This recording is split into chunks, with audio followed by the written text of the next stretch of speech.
So this video right here is my most everything video. It is my most liked, my most commented on, my most shared, my most reposted, but it's also my most disliked video.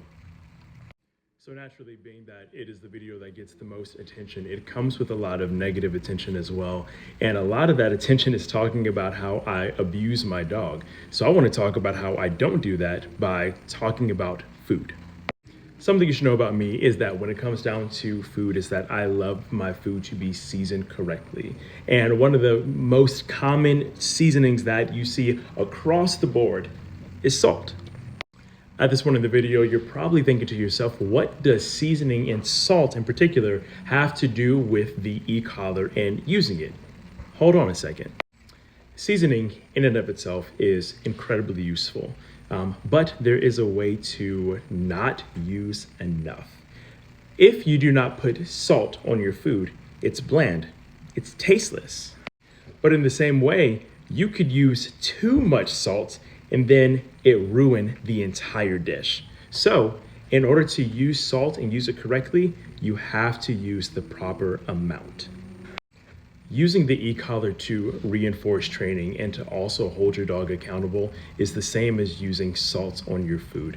There's a way to not use enough and it make your dish bland, but then also if you overdo it, that's abuse.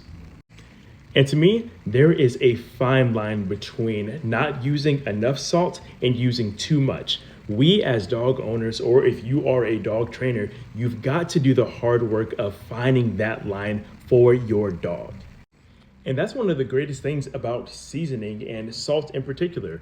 It can be useful for just about any and every dish, but each dish is different from the next, just like each dog is different from the next. Anyways, all of that to say, if you decide not to use salt on your food, that's fine. But don't get on me if I use salt on mine, especially if I use the proper amount. I hope that helps. I know for some of you it will, and for some of you it won't. At this point, I genuinely don't even care. My dog Dakota is living her best life, seasoned and all.